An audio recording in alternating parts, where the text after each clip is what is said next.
So question given है हम लोगों को डायमेंशन एनालिसिस के डाउट हम लोग कर रहे हैं। इससे पहले इसके लेक्चर के हम लोगों ने पूरा कॉन्सेप्ट पढ़ा, न्यूमेरिकल पढ़ा। न्यूमेरिकल के बाद एक डाउट वाले लेक्चर भी हम लोग ने कर लिया था, ठीक है। ऑलरेडी डाउट वाले लेक्चर हम लोग ने किया हुआ है, फिर भी कुछ डाउट रह गए हैं तो इसे भी ख़त्म कर लेते हैं। लिखा find the dimension of constant A into B in the relation of this where E is energy, X is distance, T is time.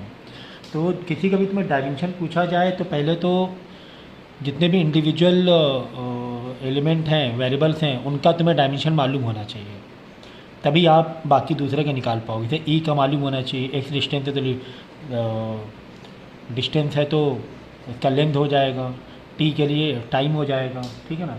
तो ये तो हमें पता है और हमें निकालना है क्या है, ये निकालना है ए इंटू बी, ठीक है। ए इंटू बी यानी कि इसको एक साइड लाना पड़ेगा, या तो ए का अलग निकाल लो, बी का अलग निकाल लो, बाद में इंटू बी कर सकते हैं।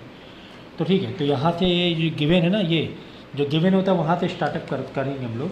तो जैसे हमारे क्वेश्चन ये गिवन है, ठीक है, a equal b minus x square a dot t है ये ना, ए डॉट टी, और हमें a into b a cross b निकालना है। तो ई क्या है, एनर्जी है, ई डिस्टेंस है, और टी क्या है, टाइम है, ठीक है। तो एनर्जी का डायमेंशन क्या होता है, तो टी टाइम है। तो हम लोग क्या करेंगे, पहले इस फॉर्मूले को थोड़ा सा इधर लेफ़्ट राइट मारेंगे, क्योंकि यहाँ पर देखो हमें एक्स स्क्वायर, एक्स क्या है हमारा, एक्स हमारा डिस्टेंस है ना, डिस्टेंस है मतलब एल है। एनर्जी का तुम्हारा होता है M L square T minus two, time के लिए टी होता है, करेक्ट, ये होता है। तो इस फॉर्मूले से हम स्टार्ट करेंगे और एक्स स्क्वायर को ये साइड ले आकर हम लोग इक्वेट करने की कोशिश करेंगे डायमेंशन को, यानी पहले बी निकालने की कोशिश करेंगे। या तो पहले ए निकालो तो पहले बी निकाल लो, जो इजी लगे। ये ए है तुम्हारा, ये बी। तो हम लोग क्या करेंगे, पहले सबको उधर ले जाओ, यानी कि ई डॉट टी को उधर ले गए और एक्स स्क्वायर को भी इधर ले गए, समझ गए ना। यही फॉर्मूले तो उठाए, ए डॉट टी इधर मल्टीप्लाई में गया, बी माइनस एक्स स्क्वायर बचा तो माइनस एक्स स्क्वायर उधर जाके प्लस एक्स स्क्वायर हो जाएगा, तो प्लस एक्स स्क्वायर हो गया, इक्वल टू बी बचा। अब देखो भाई, जैसे कि हमें पता है डायमेंशन में जब दो टर्म आपके प्लस में आ जाते हैं तो इसका जो वेरिएबल होता है वही वेरिएबल इसका भी हो जाता है, सेम वेरिएबल हो जाते हैं दोनों, क्योंकि दोनों टर्म क्या है, प्लस में। ये कॉन्सेप्ट याद है कि नहीं याद है। देखो डाउट वाले लेक्चर तभी करो जब आपको कॉन्सेप्ट क्लियर हो, ऐसे तो करो मत, समझ में नहीं आएगा। अब एक्स का तो हमें पता है एल है, यानी एक्स स्क्वायर एल स्क्वायर है। एक्स स्क्वायर क्या हो गया, एक्स मतलब डिस्टेंस एल है, एक्स स्क्वायर मतलब एल स्क्वायर हो गया। तो ये टर्म का भी एल स्क्वायर हो गया, ये टर्म का भी एल स्क्वायर हो गया, इज इक्वल टू क्या, बी है। तो तीनों टर्म के डायमेंशन इक्वल हो जाते हैं। यहाँ पे 50 टर्म है, यहाँ पर एक टर्म है, सबके टर्म के डायमेंशन इक्वल हो जाएंगे, प्लस और माइनस से टर्म अलग अलग हो जाती है। यहाँ अंदर मल्टीप्लाई में कितने भी रहेंगे तो कोई फ़र्क नहीं पड़ता है, टर्म से अलग अलग टर्म से ये डायमेंशन क्या हो जाते हैं, सेम हो जाते हैं, ठीक है। बात समझ में आ गई।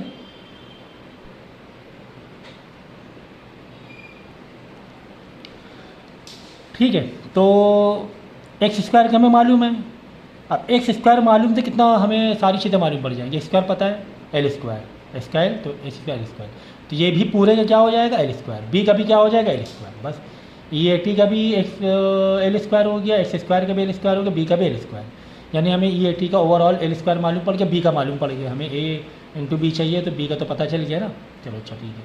अब देखो ई का, जिसमें हमें अभी ए का पता करना बाकी है, तो हमें पता है e a t is equal to, अब बहुत आसानी से हो जाएगा, e a t is equal to m L square T minus two है, या भी छोड़ दो।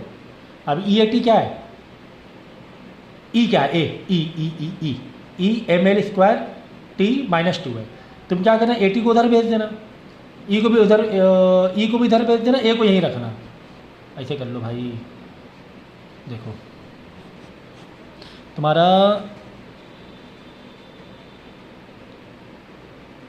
ई ए टी क्या है, एल स्क्वायर है, बराबर ना।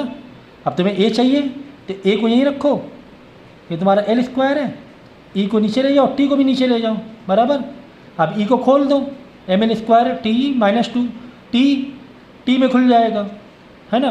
तो बस ये देखो एल स्क्वायर, ये वाला a is equal to l square, क्योंकि तुम्हारा e a t l square था ना, कैसे था, e a t l square था। तो ए को यहीं रखेंगे, बाकी सबको उधर भेजेंगे, क्योंकि ई ए टी हमें मालूम पड़ गया एल स्क्वायर है। हमें ए का निकालना है, हमें ई का मालूम है, हमें टी भी मालूम है। टी होता है टी है ना, सिंगल टी है तो टी हो जाएगा। E M L square T minus two होता है ई। ए को यहीं रखो, बाकी सबको एल स्क्वायर के नीचे भेज दो, बस कैंसलेशन करके देखो एल स्क्वायर गया, टी माइनस वन ऊपर जाके क्या हो जाएगा, टी हो जाएगा, एम माइनस वन हो जाएगा, तो एम माइनस वन टी आ जाएगा। हमें ए इंटू बी चाहिए, एक बी कितना था, बी था तुम्हारा, यहाँ से बी आ गया था, एल स्क्वायर था, तो बी है तुम्हारा एल स्क्वायर और एम माइनस वन, तो ये आ गया तुम्हारा क्या, ए इंटू बी का डायमेंशन। आगे बात समझ में। तो इस तरीके से तुम्हें दिमाग लगाना पड़ता है कि इसको कैसे ईजी रहेगा तुम्हारे लिए। भाई तुम्हें एक्स स्क्वायर से हिंट मिल रही थी, कैसे हिंट मिली, एक्स स्क्वायर से हिंट मिल रही थी, तुमने ई इंटू ए टी पूरा उधर ले लिया, एक्स स्क्वायर को भी इधर सेकेंड टर्म बना दिया। अब एक्स स्क्वायर मतलब एल स्क्वायर होता है, तो ये भी एल स्क्वायर हो गया, ये भी एल स्क्वायर हो गया।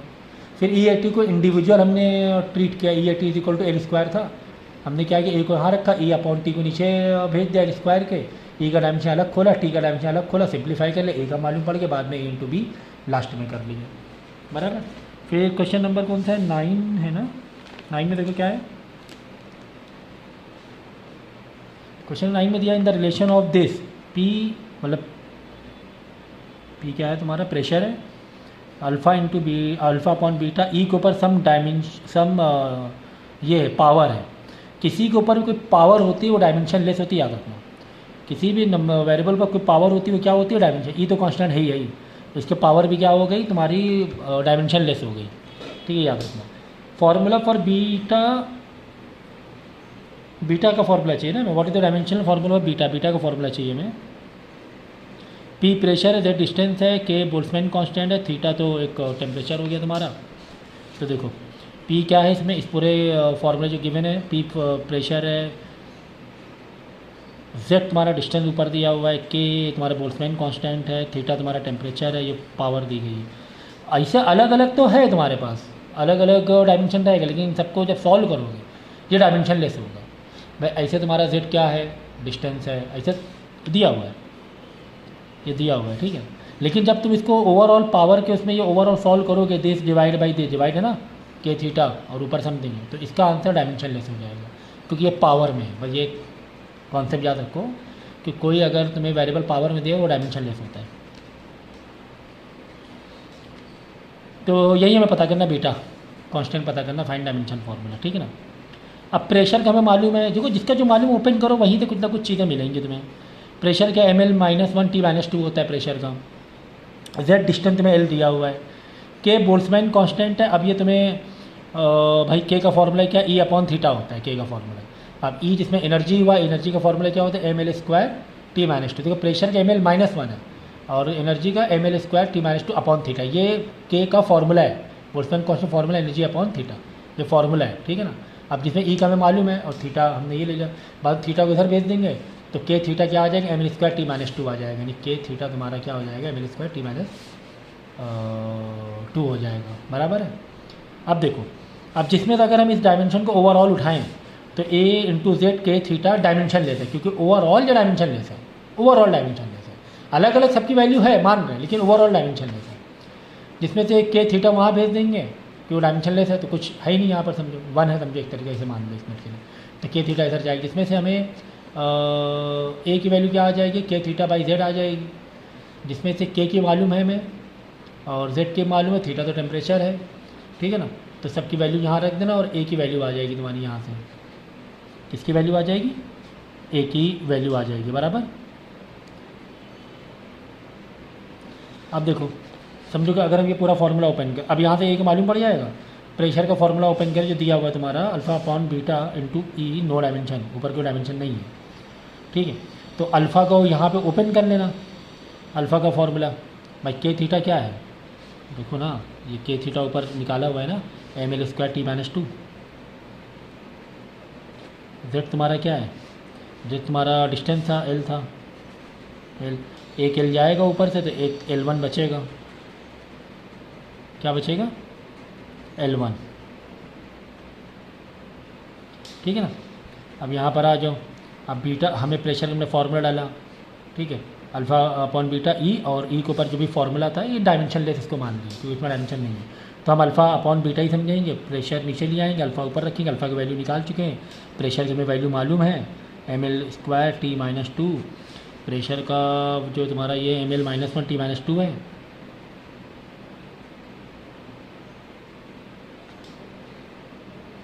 अच्छा ml अल्फ़ा का ml² नहीं, अब l है सिर्फ, क्योंकि एक एल से एल कट रहा है ना यहाँ पर, एक एल से एक एल कट रहा है, तो सिर्फ l है। ठीक है, प्रेशर क्या हो गया तुम्हारा ml-1 T-2, T-2 T-1 m से m गया। ठीक है, l-1 ऊपर जाके +1 हो जाएगा, तो +1 हो जाएगा, तो l पहले से +1 में, ऊपर एक और +1, l की पावर 2 आ जाएगी बीटा। समझ में आ गया? तो ऐसे क्वेश्चन इस तरीके सॉल्व किए जाते हैं। थोड़ा सा पहले ओपन किए जाते हैं, ओपन करके तोड़ तोड़ के देखा जाता है कि कहाँ से तुम्हारा आसान तरीका पड़ेगा इसको तोड़ तोड़ के सॉल्व करने के लिए। ठीक है, इसके बाद देखो क्वेश्चन नंबर 26। क्वेश्चन नंबर 26 तो नॉर्मल डायमेंशन तुम्हें चेंज करना है, कन्वर्ट करना है, कन्वर्जन पर है। 1 मेगावाट पावर दिया हुआ in a system whose fundamental unit are 10 kilogram, 1 decimetre and 1 minute. मतलब जो 1 मेगावाट को हमें किस में दिखाना है, 10 किलोग्राम, 1 dm, 1 मिनट। मतलब ये तुम्हें दिया हुआ है और तुम्हें 1 मेगावाट में दिखाना है। इसे किस में दिखाना है, 1 मेगावाट में। गिवन किस में, इसमें गिवन है, गिवन इसमें देख लो, एक्सप्रेस 1 मेगावाट, एक्सप्रेस करना 1 megawatt power in a system whose fundamental unit है, उसके जिसकी फंडामेंटल यूनिट ये है।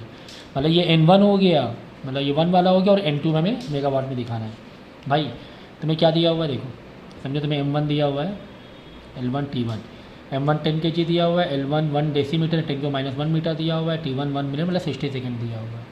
ठीक है, पावर का फॉर्मूला क्या, work upon time. Work upon time की डायमेंशन क्या बनेगा, ml² T-2, और एक T ऊपर जाएगा, T-3 हो जाएगा। ये पावर है, नॉट प्रेशर, ये पावर का डायमेंशन हो गया, बराबर है। अब हम लोग क्या करें, यूनिट कन्वर्जन करना है। यूनिट कन्वर्जन फॉर्मूला क्या है, N2 में नई unit is equal to N1 पुरानी यूनिट, इन ब्रैकेट MLT लेंगे, ऊपर पुराना वाला लेंगे, नीचे नया वाला लेंगे, याद रखना, ऊपर पुराना वाला, नीचे नया वाला। तो M1 upon M2, L1 upon L2, T1 upon T2, ऊपर पुराने वाला यूनिट, नीचे नया वाला। बात समझ में आ गया? ठीक है ना। और इसकी पावर एक अल्फा मतलब ABC पावर दे देंगे अगर पावर में आ रहा है। ठीक है, अब हमें पता है कि एक मेगा जो पावर होता है वो एक्चुअली में कितने बराबर होता है, 1 मेगा पावर 10⁶ वॉट के बराबर होता है। मेगावाट को हमें पहले SI यूनिट में लेना है, ठीक है ना। 10⁶ वॉट हो गया, बराबर। मतलब मेगावाट का मतलब क्या हुआ, 10⁶ वॉट, ऐसे लिख लिया। हमारे इजी पड़ेगा कि वॉट हमारी SI यूनिट है, मीटर सेकेंड ये सब SI यूनिट है ना, तो SI यूनिट 10⁶ अपॉन M1। अब देखो तुम्हें M1 कैसे लेना है, M2 कैसे लेना है, देखो यहाँ पर क्या दिया हुआ है, 1 मीटर में कितने DM होते हैं, 10 DM होते हैं। 1 मीटर में कितने DM होंगे, 10 डेसीमीटर होंगे। तो वही लिया तुमने, समझो ऊपर लिया है 1 और नीचे लिया है M2 10, ठीक है। सॉरी ये वाला, वेरी सॉरी, ये किलोग्राम वाला चाहिए।